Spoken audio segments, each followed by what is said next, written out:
Okay. Thank you all very much for coming to our Research Innovation Series. This is a seminar series that we're very excited about hosting today. For those of you who don't know me, I'm Kristen Ardinger. I'm the Associate Dean of Research and Discovery in the School of Dentistry.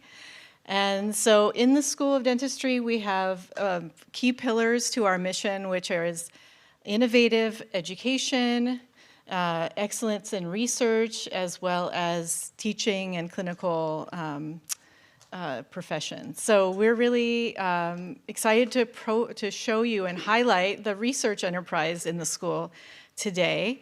And so for this series, we've highlighted 3 cutting-edge researchers in our school who will tell you a little bit about their work and how we're hoping and have the potential to advance patient care in the future. So we're going to start with Dr. Julie Olson, who's an associate professor in the Division of Basic Science and also Diagnostic and Basic Science in the school, and also the program director for oral biology and the summer research program. Next, we're going to have Rajaram Gopalakrishnan, who's a professor and the division director of oral and maxillofacial pathology. And then finally, we have Dr. Paul Jardine, who is a professor in the Division of Basic Science, Diagnostic and Biological Sciences, as well as the interim director of admissions. So with that, I will invite you to sit back and enjoy these talks. We'll have the 3 talks in a row, and then we'll have time at the end for questions and answers. So welcome.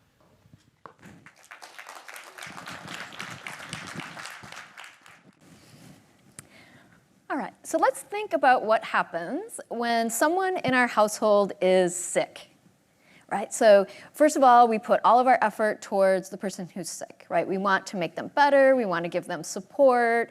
Maybe we have to go and get things at the store for them and bring them back home, some medicine to help them get better. But in addition to that, it also kind of disturbs our whole balance that we have, right, in the household. So if it's a child that's sick, that means a parent might have to stay home and change their schedule. Or if it's a parent that's sick, then the other parent's gonna have to change their schedule to allow and make up the difference for the person that's sick in the household. So the brain and spinal cord are like this. So when one of the cells in the brain and spinal cord is infected or injured or is under stress, they also are a household. And the brain and the spinal cord make up the central nervous system. And they function together, and they have walls like our house has. So our house has walls. We don't let people in from the outside. And this is the same with the brain and spinal cord. They are separated from the rest of the body by the blood-brain barrier. And this barrier then restricts what can come in and out of the brain and spinal cord, because the functions that the brain and spinal cord do are absolutely critical, right? We wouldn't survive without them functioning properly. And so this highly regulated system has been developed to protect the brain and spinal cord. So the blood-brain barrier is actually a tight junction of endothelial cells that regulates and decides who can come in and who can't come in. Very much like our house, we have a door to our house, and it decides who we're gonna let in, who we're gonna invite in, and who we keep on the outside. So who are the members in the CNS household? Well, first and foremost, we have the neurons, right? They are the most important cell. They control the functioning, the movement, our feelings, everything in our body is controlled through the neurons. So they are the most important and critical cells. And so the other cells in the CNS are kind of the support to make sure the neurons can do their functions properly. So the largest group of cells are the glia cells. And of those is the oligodendrocytes. And these cells have myelin. And this myelin goes and it wraps around the neurons. And it insulates neurons so that the neurons can send their signals very evenly, because neurons are very, very long. And so it allows them to send their signals across long distances. Then there are the astrocytes. And the astrocytes are the most abundant cell type. They make this really dense network in which the CNS environment exists. And they they secrete factors that, again, support the neurons in their normal functions. And finally, we have the microglia. So microglia are the immune cells of the central nervous system. So they are often called macrophage-type cells, and that is true, and that their original origin is myeloid, but they very, very early in development of the CNS, they come from the yolk sac, so this is extremely early in development, and they go to the developing brain and spinal cord, and they play a critical role in development. So they phagocytose tissue, and they help form synapses between the neurons. So once development is done and you have a developed brain and spinal cord, they just stay there as residents. And they exist there for the lifetime, and they just repopulate themselves within the CNS. So microglia are these really unique innate immune cells. They have a very unique function in that they can recognize things that are not self. So they can recognize pathogens like viruses and bacteria. They can also recognize damaged tissue, so tissue that's not normal. And they recognize this through innate immune receptors that are on their cell surface. And when these innate immune receptors recognize that there's something not right, they initiate an immune response by the microglia. And then the microglia will secrete immune factors and mediate the development of the immune response in the central nervous system. So what's really interesting and unique is that microglia express every innate immune receptor that has been identified. And this is not like other immune cell types. They will only express certain subsets. So microglia are finely tuned to respond to anything because they're the only immune cells in the CNS, right? So they have to protect and be able to detect whatever happens in the CNS. And this is what they do. They are constantly moving. They have little projections, and they constantly are moving around and checking out the CNS environment. They go over the neurons and make sure everything is all right. But again, if they sense that something is wrong through these innate immune receptors, then they respond. So imagine a virus infection, right? So the microglia will sense that there is a virus that has come and broken through the blood-brain barrier. They recognize the virus through these innate immune receptors. And then the microglia become activated, and they secrete cytokines, chemokines, and effector molecules. So the cytokines can actually be antimicrobial. So they can inhibit the virus replication and control the pathogen that has entered. The cytokines also activate the other microglia and astrocytes around them to respond, letting them know there's an infection, we need help. Then they secrete chemokines that bring cells into the site of infection to initiate this immune response so that they can get rid of the pathogen. Now, if the CNS cannot control it themselves, so the microglia cannot control this infection, then they send out these cytokines that will open up that blood-brain barrier, the tight junction, and they send out chemokines, and then they allow cells from the blood to come in and help fight the infection. And these peripheral immune cells include your T cells and your B cells and other macrophage. And then they come in, and together, the local inflammatory response by the microglia and these infiltrating cells will clear the virus infection, right? And everybody gets better. This is great, right? So the inflammatory response that is initiated by microglia when they're activated is called neuroinflammation. And in the scenario I just talked about, it's good, right? So you've cleared the virus infection, and everybody's healthy. The CNS can continue doing its functions as it is supposed to. But sometimes this neuroinflammation stays too long. And this is associated with neurological diseases, such as multiple sclerosis and chronic pain, and dementia has also been included in this group, as well as other neurological diseases. So let's explore this a little bit more. So we're talking about multiple sclerosis. So that virus infection that we had, if the inflammatory response by the microglia stays too long or is too strong, it can actually release factors that cause damage to other CNS cells, namely the oligodendrocytes. So when oligodendrocytes become exposed to these inflammatory markers, they will actually lose myelin expression. And so now your neurons lose that insulation. The myelin wrapped around those neurons doesn't have that insulation anymore.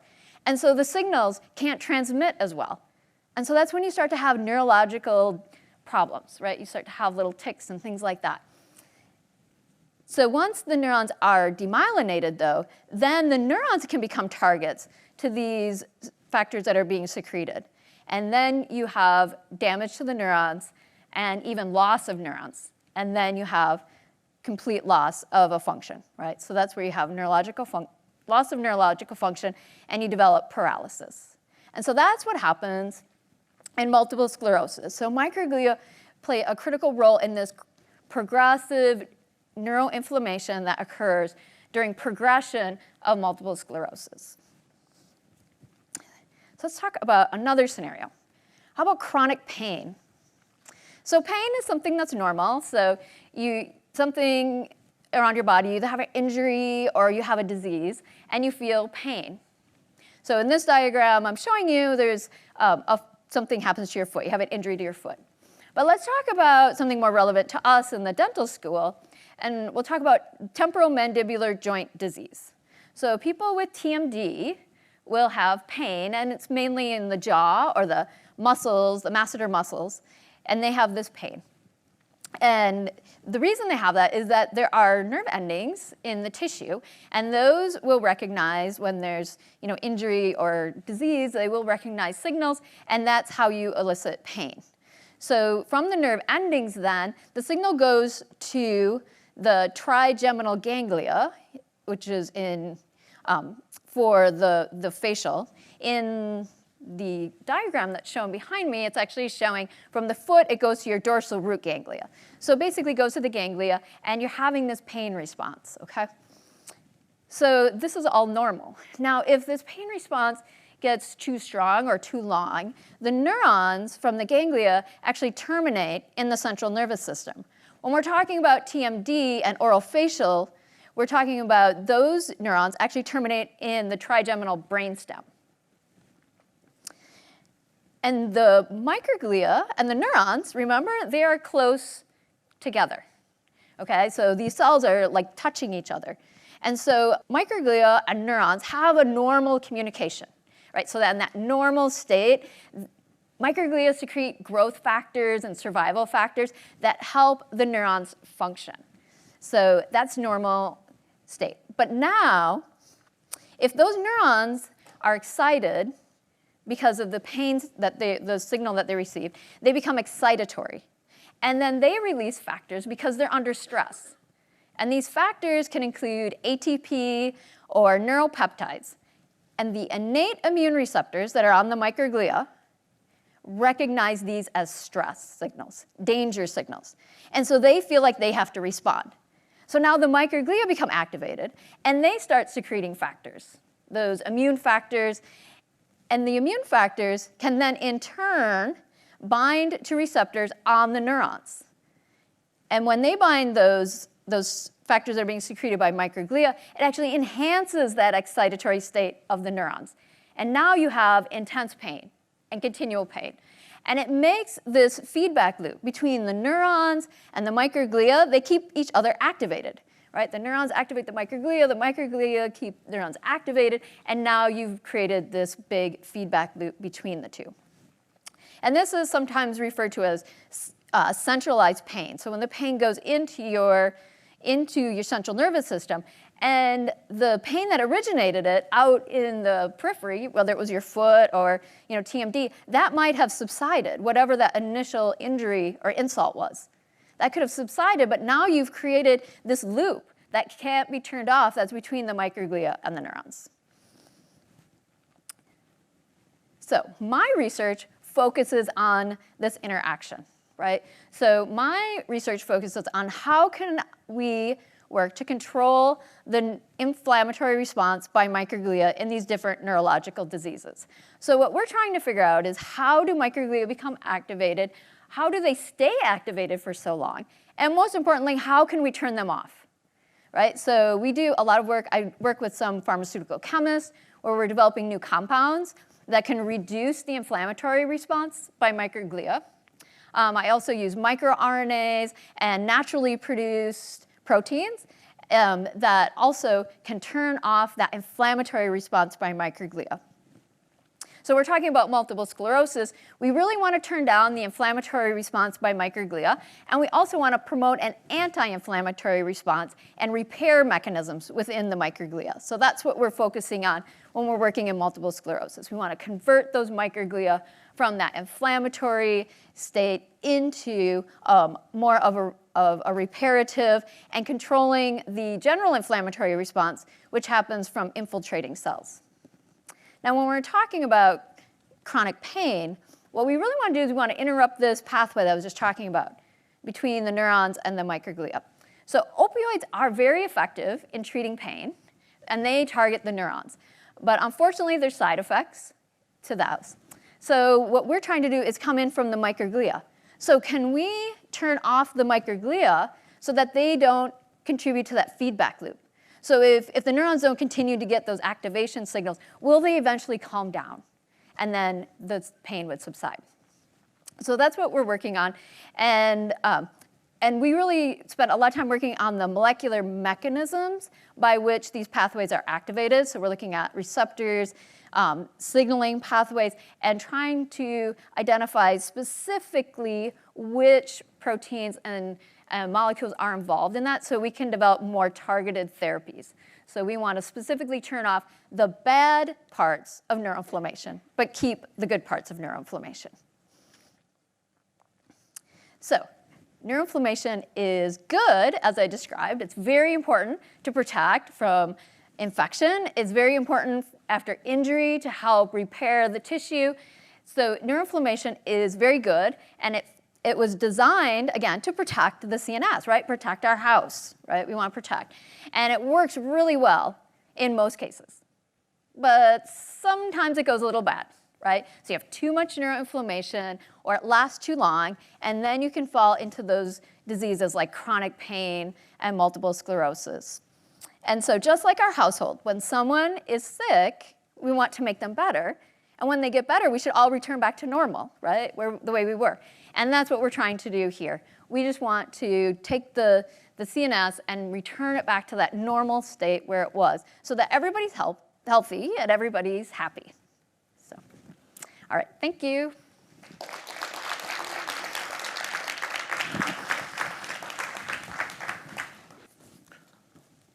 Okay, thank you all for coming and spending the afternoon with us. Really appreciate it. This is a different platform, so appreciate all of you coming. So imagine fall, fine Minnesota morning. You're getting ready to get to your practice, any suburb here in Minnesota, and you're looking at your schedule for the day, right? And you realize that you have a 6-year-old child coming to see you that day in your dental practice, okay?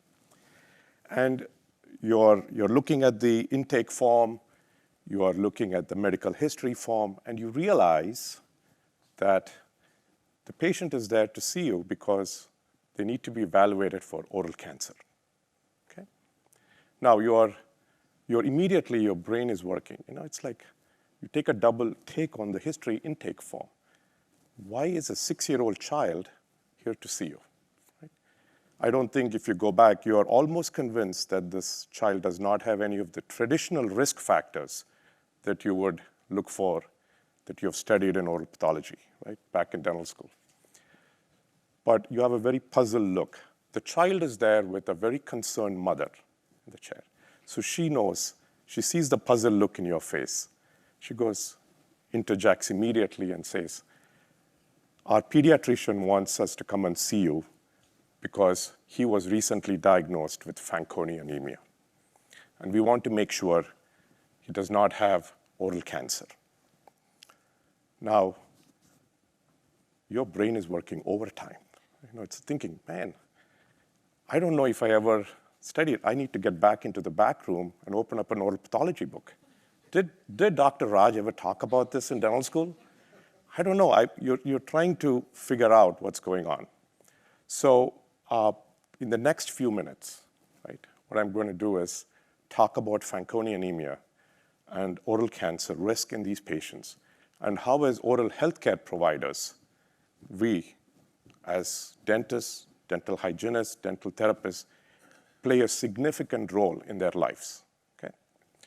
So this is what every patient who is visiting the dental office for the first time after a diagnosis of Fanconi anemia will bring with them. This is available through the Fanconi Anemia Research Foundation.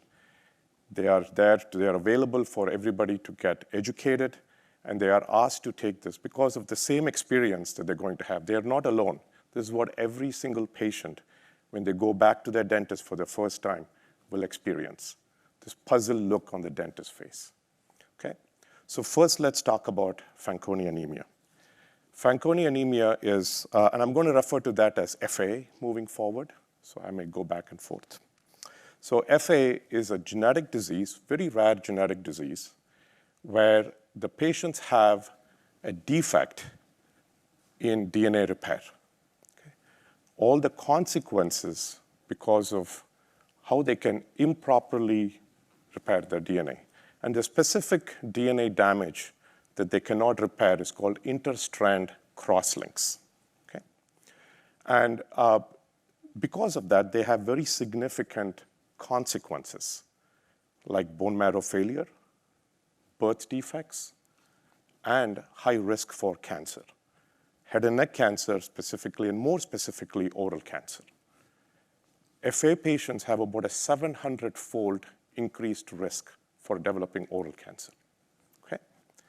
And this is where we come in. Okay? And they develop oral cancer at a much younger age than you would imagine for a non-FA population. Okay? And it seems to progress pretty fast. And it looks now that the oral cancer in FA patients is one of the major causes of mortality in these patients. The oral cancer, there was no treatment, I'll come back to FA, in the beginning for these FA patients. Okay, there was no treatment. But now, thanks to a lot of work done by folks here at the University of Minnesota in the bone marrow transplant clinic, as well as worldwide, these patients can undergo hematopoietic stem cell transplant, bone marrow transplant. Okay? And they live longer. They live longer, but the other flip side of that is that age, along with other consequences because of the transplant, like graft versus host disease, puts these patients at a really increased risk for cancer, like oral cancer. Okay?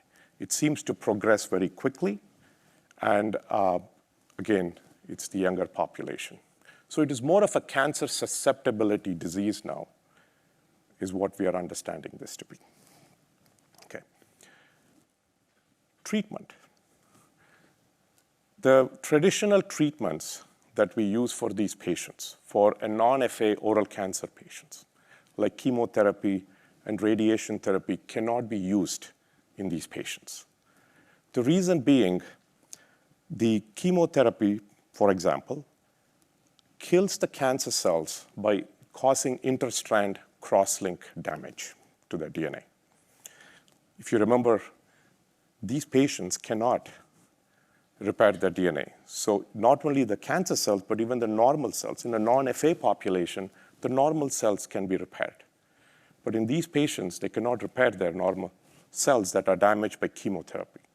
So surgery is the mainstay of treatment for these patients.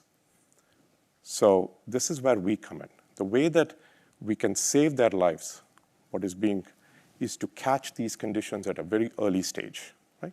Catch them at a very early stage. So the treatment can be minimal if they're doing surgery, and it's curative, right? And we also reduce the morbidity that goes with the treatment. Okay. So there are, I would say, frequent and regular visits to the dentist for their checkup and their oral exams are very critical for these patients. Right? So for example, here at University of Minnesota, every patient that comes in to the bone marrow transplant, and we are a big center for that, they come and see us in the dental school. They come and see Dr. Shanti Kaimal. Along with me, we see all these patients. They make a visit, and we do an oral exam for them and an oral cancer screening for them. Okay? And if we find anything, we refer them over to oral surgery, and Dr. Upgard will do a biopsy for a lot of these patients.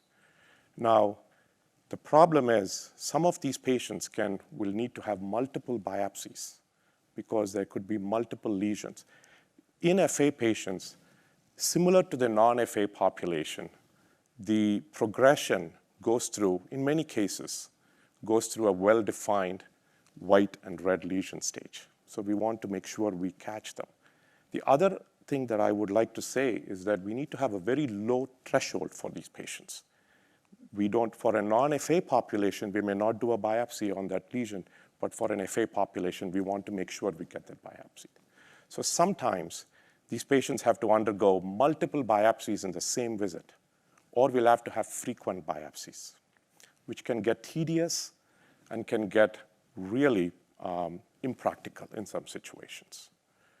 So there is a lot of work that is being done on trying to come up with a non-invasive way of trying to diagnose malignant lesions, or if that particular lesion is cancerous or not. There is a group out in Germany, and I'm showing you their work, who has been working with FA population for almost 15 to 16 years. They've done a lot of work. They have a huge database. And in fact, most of our FA population will know about these investigators. And what they have shown very successfully in their recent publication in Cancer Cytopathology, that if you can do a brush-based cytology sampling, and they can recognize in very great accuracy cancerous cells, okay, and precancerous cells. In fact, the group has shown that by using this methodology, if you get a negative result, right, they can very confidently say that it is not high-grade dysplasia or high-grade cancerous lesion, or if it is invasive cancer. So then what happens is once you get a positive result, you can then refer the patient over for a biopsy. This would reduce the burden in these patients of doing so many biopsies on them frequently or in one sitting, because it can get very tedious for them. Okay?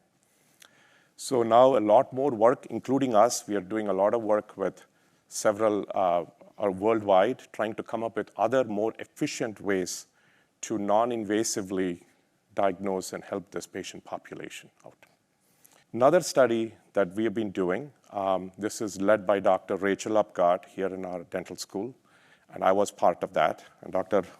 Boyan was part of that too, where we have shown that patients with oral pre-malignant lesions, right, also have, this is about 85 patients that we have in our database. Also, if they develop an oral pre-malignancy, they also are at a high risk for developing not only oral cancer, but also non-oral malignancies. This further signifies and underlines why these patients should have more frequent oral exams and oral cancer screenings, because you can not only helpful for their oral cancer, but also for malignancy in general. So I want to end my talk today by talking about the significance of what as oral healthcare providers, all of us can do in helping these patients out. And I want to challenge all of us that every time, not only an FA patient, but even a non-FA patient, when they come to your clinic, in your chair, you will do an oral cancer screening. Even though you have just seen the patient maybe 5 minutes or even earlier that morning, every single visit, you will never know what that impact will be on those patients. Thank you. So my name is Paul Jardine. I'm in the Department of Diagnostic Biological Sciences, and today I'm going to talk about molecular motors. So I've always been fascinated by machines. Part of it's growing up in a household with a lot of broken stuff in the basement that I could tear apart and try to stick back together. Machines are ubiquitous. They're everywhere. We've very much a man-made creation, and you see them widely available. I wasn't smart enough to take engineering because I can't pass calculus, so I got into biology. And so what I became interested in is biological motors. Just like in large macroscopic machine-based world that we've built for ourselves, the biological systems also need to move things from one place to another. And that's in fact what we do with most motors, is we use them for moving things from one place to another. And in this slide's an example of a couple of biological motors that are out there. The flagella that you'll find on bacteria that acts like a little propeller and drives bacterial cells through a liquid environment.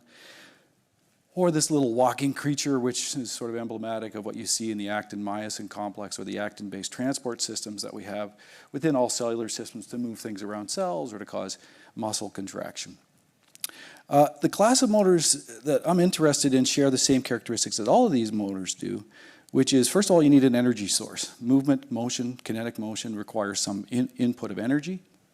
You also have to be able to convert that energy from whatever incoming form it is into mechanical force. So it could be chemical energy in the case of an internal combustion engine. It can be electrical energy or electromagnetic energy, really, in an electric motor. But you have to be able to convert that to mechanical force. And then you have to provide that with direction, because overall, instead of just going back and forth, you want that motion to be in one direction as opposed to the other in order to get things where you want them to be. Biological nanomotors all share these same characteristics that we see in all of these macroscopic ones. A large class of motors in biological systems are the ring ATPases. And this is an overwhelming figure, which is intended to be overwhelming, because the ring ATPases are everywhere. It's an ancient structure. It's an ancient strategy of building a machine in a biological system. It emerged hundreds of millions of years ago. You currently have churning away in every cell in your body, as well as every cell in the biosphere, these little ring ATPases, which are moving things from one place to the other. They move proteins around, they unwind and rewind DNA, they push things across membranes. They're really ubiquitous, and they're very diverse. They've been around for a long time. And so because of that, they've been adapted to many, many different functions within all cellular systems. And so I'm very interested in these guys just because they're really kind of cool. The energy source for these are the universal currency that we see in biological systems of ATP. The energy bond on the left is the high energy ATP 3-phosphate bond, and breaking of one of those phosphate bonds and releasing an inorganic phosphate to generate ADP, or diphosphate, you're capturing that chemical energy that's released from that bond somehow and converting it into mechanical force. For many years, people had sort of fanciful ideas of this. It was almost like some magical, the chemical bond energy in the hydrolysis of ATP was magically converted to mechanical force. No one has ever been particularly pleased or satisfied with that explanation. But I think we've made some progress in describing exactly how this conversion of chemical energy to mechanical force occurs and how it might be broadly available and appear in many systems. The system I'm going to talk about today is a virus that I study. I study virus assembly, and I study this little bacterial virus called Phi-29. Phi-29, like almost all of the other viruses in the biosphere, because most of the viruses in the biosphere actually infect bacteria, not us, has a double-stranded DNA genome that it wants to get from one cell to another. And in order to do that, it has to encapsulate that DNA genome inside a nice protective protein shell that also has addressing information on it, so it can actually get to another cell, gain entry, get its genes into that cell, and have that cell then translate this information into making new baby virus particles, and it goes on over and over again as it has been for hundreds of millions of years. There's actually a motor that does this, because in most double-stranded DNA bacteriophages, as well as some very interesting and very important to us human viruses like herpes viruses, adenoviruses, you build this protein shell and you actually have to assemble this little motor onto this shell to grab the DNA, hydrolyze ATP, and drive it in. And so that's what we're interested in, because this is actually a member of these large class of ring ATPases, and we're hoping that, as well as informing us about maybe how to control viral infections in human viruses that have a similar mechanism, like in the herpes viruses, but also with this broad class of ring ATPases, of which there is no really well understood mechanism of force generation, that this becomes a good model system for all of these representative groups. The machine itself has multiple components, but what I'm really going to talk about mostly today is the ATPase, which is the real core, the catalytic part of the engine, which is responsible for this capture of ATP and somehow getting some energy out of that to generate force. In this illustration, it's in blue here on the right, labeled the ATPase. It's a pentamer. There's 5 identical proteins assembled in a ring, and through that ring, a piece of DNA is going to be translocated under force, under the power of ATP hydrolysis, in order to fully package the DNA inside the virus, as the virus wants to do in order to ship that off to another cell to complete another infectious cycle. So we're going to talk about 2 techniques mostly today. One is a very interesting one called single molecule laser tweezers. It's this neat little thing where you can take very small polystyrene beads, about a micron in diameter, and if you can tether something between them, a piece of DNA, a protein, something else, you can manipulate those in a liquid environment, basically a flow cell, and you can pull on them, you can twist them, you can let them come together. And what we've done with our collaborators at UC Berkeley is we've taken our little viral system with our empty prohead, our empty shell, with the motor on it and with the DNA that's going to be packaged into it, and we've tethered that DNA between these 2 beads. When we roll ATP, the fuel that drives this process, into the chamber, those beads actually get pulled together because the tethered DNA, as it's being pulled on by that motor, starts pulling the 2 beads together. And if we set this up in a feedback mechanism, we can actually measure the rate at which these beads actually come together. And just as a quick illustration of this, here are the 2 beads at the top and bottom with our single DNA tethered between these 2 beads. And on the lower bead, we actually have our little prohead complex, our little virus capsid, which has the ATPase on it. And it's pulling on that as hard as it can. And we're allowing that to tension up, and we're letting it pull itself towards each other so we can measure the velocity. And what you'll see from this video, as you've been paying attention, is the lower bead is actually getting higher. You're witnessing the effect of a single molecular engine, which is still mind-blowing to me in terms of how weird and crazy that seems. So we can do a couple of things. We can measure the force that the motor can exert by watching how hard it tries to pull these beads together, or we can measure the velocity of the DNA translocation process, or the DNA movement. So we collect a lot of data, and the data usually looks like this. So on the right side, on this graph, we measure 2 things. We can measure the DNA tether length by measuring the precise position of the 2 little beads, and then we can measure that and see if it changes over time. And of course, if it changes over time, if it gets shorter, it means that that little motor is pulling that DNA at a certain rate, which can be reported by measuring the rate at which the beads come close together. And so by looking at the tether length decrease over time, the slope of that curve is the velocity, and we can do things like add more or less ATP to make the engine go faster or slower, like you see in these scattered color plots with different slopes, where the faster ones have higher ATP, more fuel to drive the process, and the slower ones don't have as much and therefore are waiting around for their fuel. If you do this with really high resolution and zoom way in to these little traces that I've just put in the previous slide, you can actually see the mechanical step size of this motor. So in other words, we're measuring it at such high resolution that we're looking at a single mechanical event where the motor is hydrolyzing ATP and a certain amount of DNA is being translocated. And fortunately for us, it actually demonstrates 2 very, very different behaviors. We have this flat part where basically the beads are not moving because the DNA is not being packaged, that we call the dwell. It's sort of a waiting period while the enzyme complex is getting ready for the next translocation step, which is this vertical drop, which we call the burst. When we first got these high-resolution measurements, we were very excited because it was really cool because the distance was 10 base pairs. The time is also really fast. I mean, just to give you an idea of the speed at which this experiment, the data has to be collected. After about 50 milliseconds of getting ready, loading up with ATP, the motor fires and drives 10 base pairs of DNA into the capsid. And we're measuring that through the position of these beads. The 10 base pairs is really neat for a couple of reasons. One, as I mentioned, this motor is a pentamer. There's 5 copies of the enzyme forming this ring motor.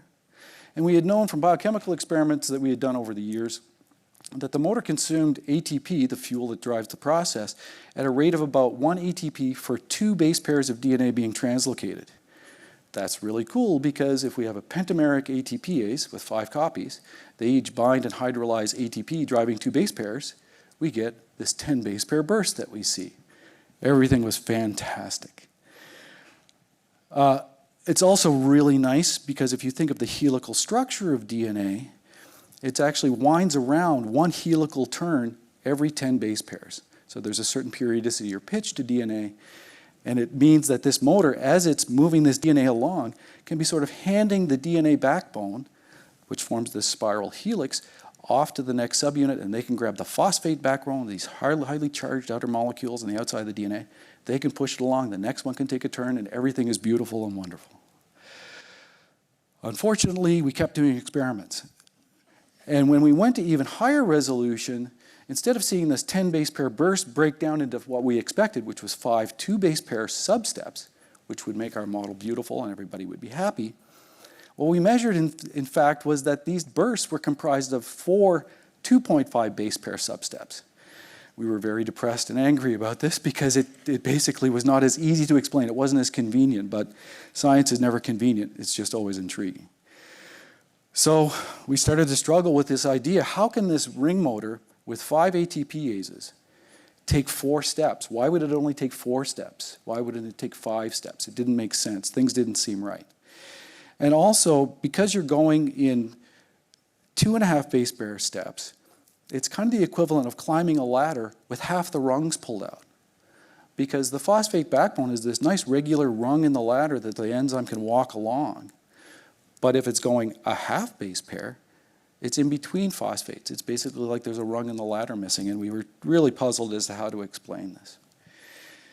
We went on to complete some other experiments in which we looked more at how the motor was dealing with the chemical substrate that drives the process. When was it binding ATP? When was it hydrolyzing the ATP? When was it getting rid of the ADP waste product that's a result of the hydrolysis? And what we found is during the static dwell, where the motor isn't moving the DNA at all, it's offloading all the ADP from the previous cycle, and it's reloading fresh ATP for a new cycle.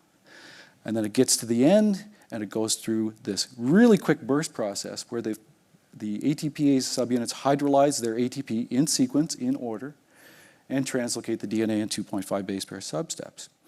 The 5th subunit we did discover actually does bind and does seem to hydrolyze DNA, and at first we were completely confused because we didn't know what it would be doing because it didn't seem to be coupled to anything like moving DNA.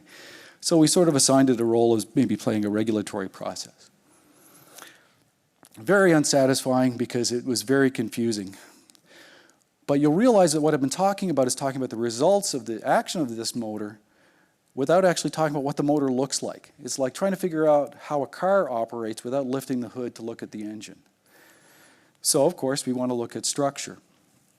Low-resolution structures, and here's one that we've modeled into, this is a cartoon, it's not from real data, but into this mechanism that we were very frustrated that didn't really work well, where ATPs would bind sequentially, we knew that. Then they would get ready to fire sequentially, we knew that. But you'll see these little fingers reaching in from these little subunits of the ATPase in this movie. They're not lining up with the phosphate backbone properly at all. So we knew there was something wrong. There was just something that wasn't working right in this mechanism. So we needed structure to actually see what was going on, how this thing actually operates. And we've taken multiple approaches in different systems as well to try to see this motor, both in terms of just its general structure as well during operation to figure out how it works. Here's an example of a pentamer of an ATPase from a related phage, which crystallized really nicely. So this is an atomic structure generated by X-ray crystallography. And this then gave us the ability to start looking at this thing and try to piece together how does this mechanism, this dwell burst, weird 2.5 base pair substepping mechanism work? How is it coupled to ATP hydrolysis? And what's the structural basis for that? Because ultimately that's going to explain the motor itself, is through its structure and its function. We've been looking at this motor for many, many years, and one of my first projects 25 years ago was to generate the particle you see on the far right, which is the first DNA packaging intermediate ever seen for any viral system. It was part of my postdoctoral work.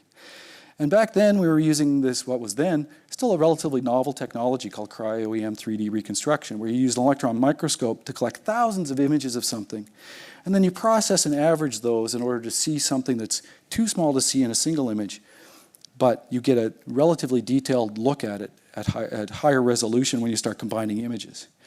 Back in the crude days, things were just blobby, so the motor that you see on the bottom of this capsid behind me is really just sort of blobby. And we've continued to try to improve the resolution of that structure for over 25 years, and I've continued to try to improve the biochemical preparations because their homogeneity and stability is essential to getting high resolution structure. A few years ago, we solved part of the ATPase structure for our virus, for Phi29. Mark Murray solved this at University of Texas Medical Branch in Galveston. And we stuck it into our cryo-EM map to try to see, okay, how is it going to interact with the DNA? And as you can see, the DNA is passing through the motor. There's a couple of layers of this ring at the bottom which are interacting, forming this channel, and somehow are moving the DNA through. And in fact, on the right side of this figure, this is sort of our fanciful depiction of how we think maybe loops within the motor could be reaching in and grabbing onto the DNA and help moving it by some mysterious force which we had no physical explanation for.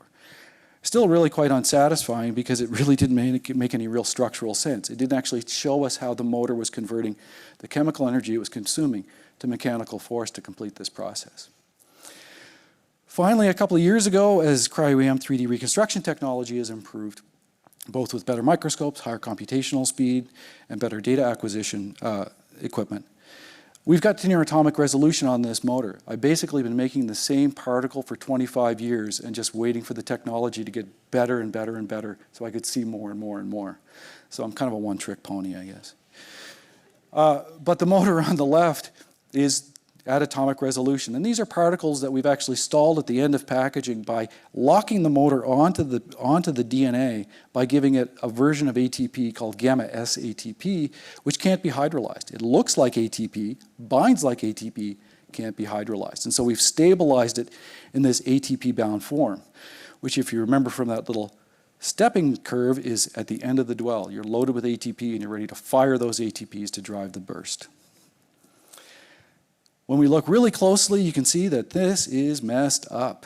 The DNA is completely distorted in the channel. There's obviously a lot of pressure and interaction, making it flex away from its beautiful helical, straight structure that it normally has. And this is actually a big deviation. DNA is actually quite stiff at this scale, so there's a lot working on it. And you'll see the lower section of this pentameric ring at the bottom of the motor isn't this nice flat ring with the DNA going through it. It's distorted. In fact, what it looks like, if we cut it out and look at it a little more closely, is this helical structure. It's not a flat washer, it's a lock washer. It's this helical ring that's a little bit open, a little distorted. And what we find when we look really close is that there are residues in each subunit of the ATPase bound in this form that actually track the phosphate backbone identically. We know from biochemical experiments over years that the ATP-bound form of the enzyme really likes DNA. It grabs onto the phosphates really tightly. And so immediately we were like, this makes absolute sense. This is an ATP-bound form of the motor. It's interacting with the DNA. It's really sticky. It really sticks to the DNA when it's ATP-bound. And because the DNA is a helix, it distorts this ring into this helical form. Okay, cool. What does that mean? Well, we also know that the motor releases DNA after it hydrolyzes ATP. And it does that in order. So if you think about this ring, kind of wants to be in a flat ring. There's nothing really distorting it. But when it's bound to DNA, it's sticking to the phosphate backbone and getting distorted into this helix. But if you start hydrolyzing those ATPs, it'll start letting go of the phosphate backbone and get back to this planar structure. And so what ends up happening is we get this back and forth, this oscillation driven by ATP binding and ATP hydrolysis of the motor distorting into a helix and then flattening and driving the DNA up and then going through it again and flattening and driving the DNA up. And it's this helix to planar mechanism that we feel best illustrates the mechanical principles of how this works. No magic required. No mystical chemical energy somehow becoming mechanical force, but just playing off this oscillation between these two structures, with the net movement of DNA through this motor. That's all I got. Thank you for coming.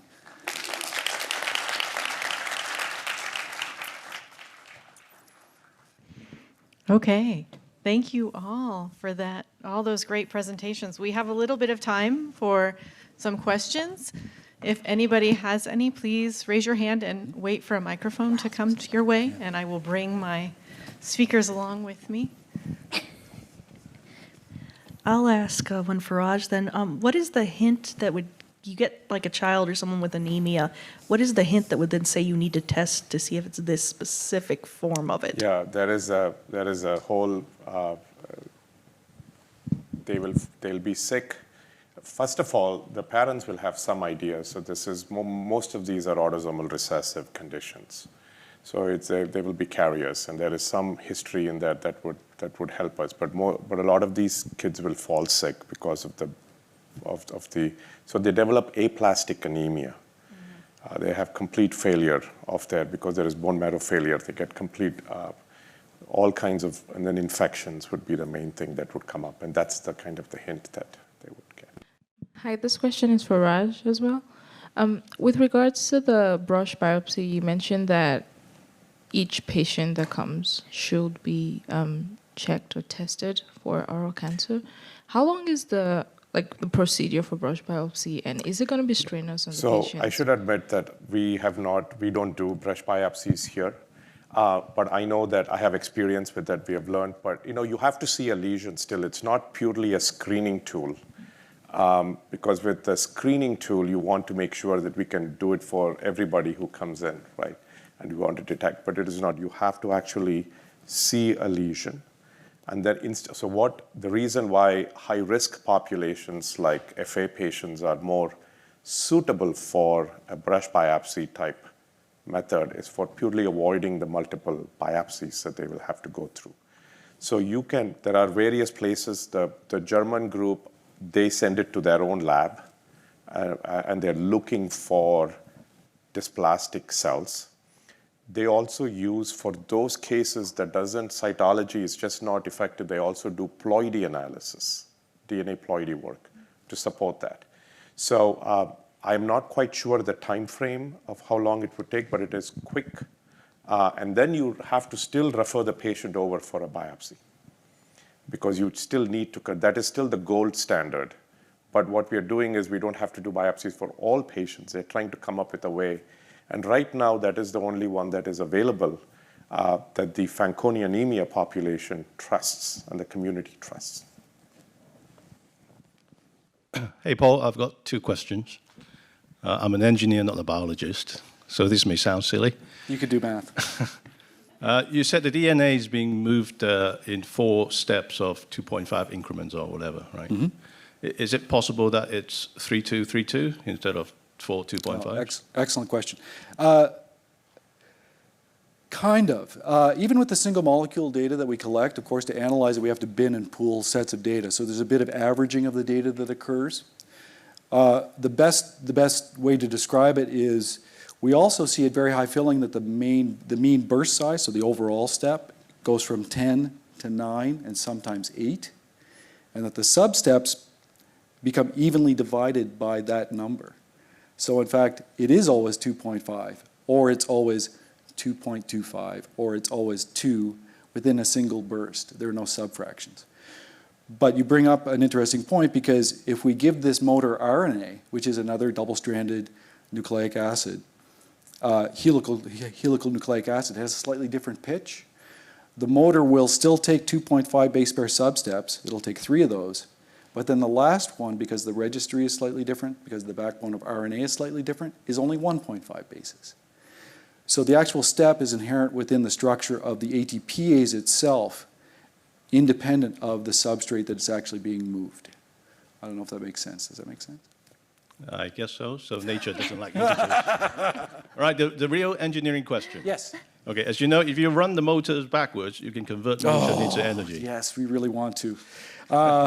Believe me, we've thought about it, because one of the nice things about these single molecule experiments is, as well as using them to monitor a process like this tether shortening of this DNA packaging thing, is you can actually pull on things.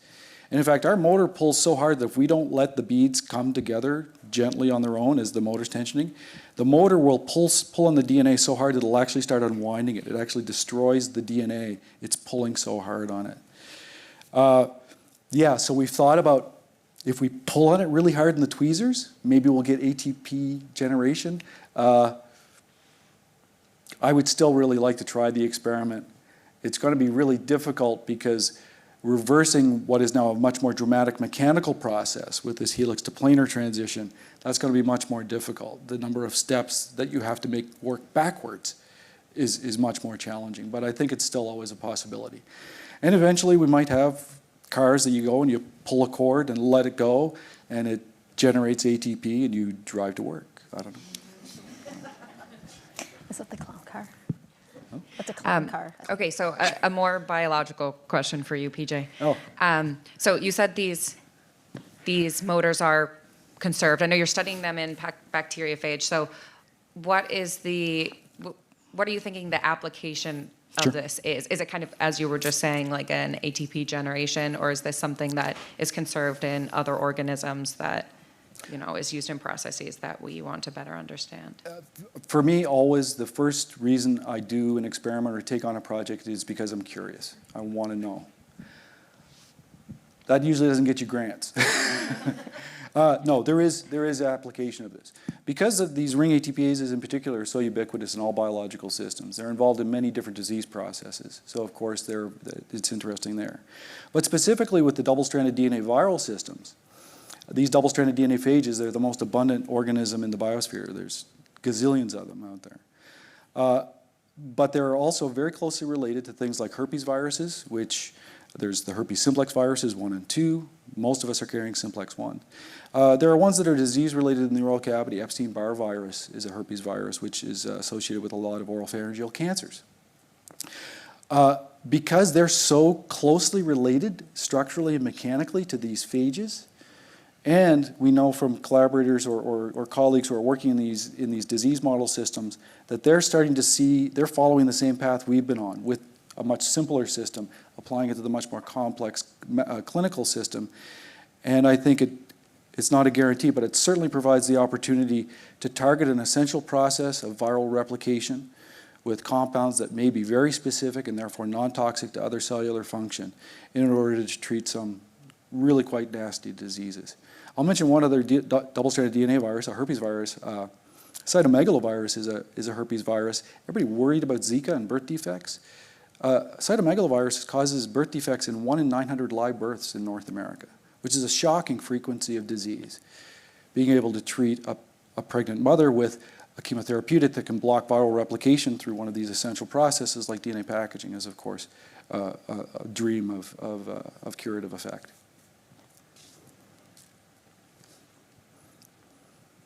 Okay, Julie, I will ask you a question then. So when you're thinking of making inhibitors for the microglia and the neuron synapse, I guess is what you showed, do you worry about blocking normal, like pain reception when you're trying to block, for example, multiple sclerosis or other, you know what I'm saying? Right. Like, Yeah. So that's why, like some of the things that we're working on are just like general things that would, turn off activation in general. And we don't want that, right? Because you don't want to completely turn it off. And so that's why what we're really, I'm testing a lot of those pharmaceutical compounds where we don't really know the exact target, just for efficacy, see if they work. But where I really want to go is what I talked about a second, is like we're trying to identify the specific molecules so that we can just target individual molecules that, that are involved from the microglia and not alter their entire process. so you think those will be much more different targeted. than normal, I guess. Yeah, is so what certain receptors, yep. So certain receptors that we know are involved in that pain, the activation of the pain pathway, if we only hit those specific targets and not affect their general function. Because that's one of the problems with all the current therapies for multiple sclerosis. A lot of them are just general, suppressing the immune response. Well, then these people are walking around, with a suppressed immune response, and during COVID they couldn't even leave their houses. So trying to find something that's much more pinpointed and not so general is really my goal with the molecular. So. Oh, I was just going to ask, I believe that multiple sclerosis is a disease that does affect women more than men. So how do hormones play a role in what you've been looking at? Yeah, so I've done some role looking at estrogen, and it's quite fascinating, actually. So the effect of estrogen on microglia functions. And there is definitely a difference between male and female, and when there's estrogen around, and that the microglia tend to have a slightly more inflammatory response, right? And that is kind of what they've seen, other people have seen, like in general. So the inflammatory response in women, in response to like a virus, will be much more potent than a male. And we think that that's why that balance gets skewed a little bit.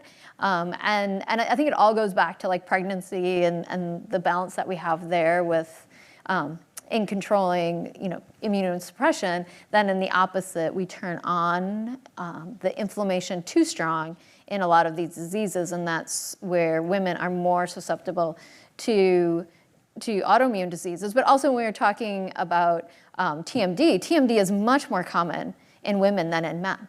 So it kind of falls on those same lines. And we've shown the same thing in our TMD models, is that if we have, in the rat model, right? So if you have high levels of estrogen, they are much more responsive and make a lot more of these inflammatory mediators than if they're in low estrogen areas. So yes, I definitely think there's a role of estrogen in there.